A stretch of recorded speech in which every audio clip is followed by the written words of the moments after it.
postponement of barangay elections, and how do the delays affect democratic participation?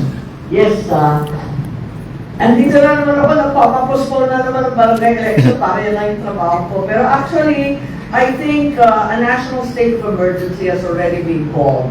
So that started in March. And then it doesn't look like even the end of the Iran war will bring us back to lower gasoline costs. So the crisis will continue.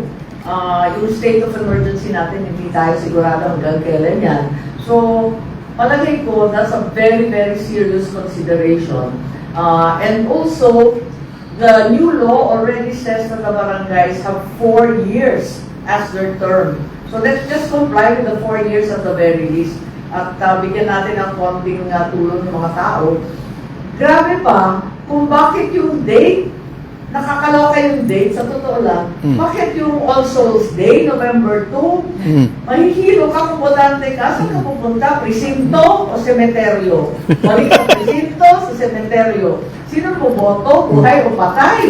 Ano ba yun? So, it's very difficult. And also, in the case of COMELEC, they will be handling the very first barn election. Yes. Alam naman natin, ang barn election, ibang level. Nagkakaroon ng military encounter, may bomba ka naririnig. Siyempre, we are praying that will not be the case, but everyone is on red alert and very careful. We have also postponed the barn election 3 times. Yep. Back-to-back, October barn election, wala pang isang buwan, November 2, barangay election. The elections are different. One is automated, the barn. The other one is manual. Ang gulo. Ang gulo sobra. Tapos 1,000 yung sa barangay election. Diba? How many 100,000 yung mga kandidato dyan. Ang dami-dami. Pag imprenta ka lang ng balota, mahihilo ka.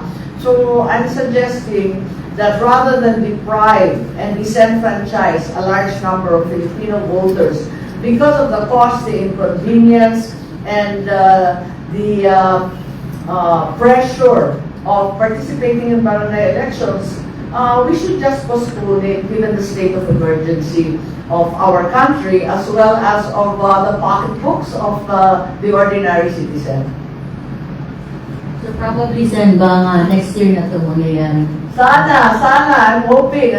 It's very, very impractical talaga. Sa totoo lang. We know that. I think the barangays are at the front line and we know that with the rising prices, the cost of living that's really shot up, talagang tinatakbuhan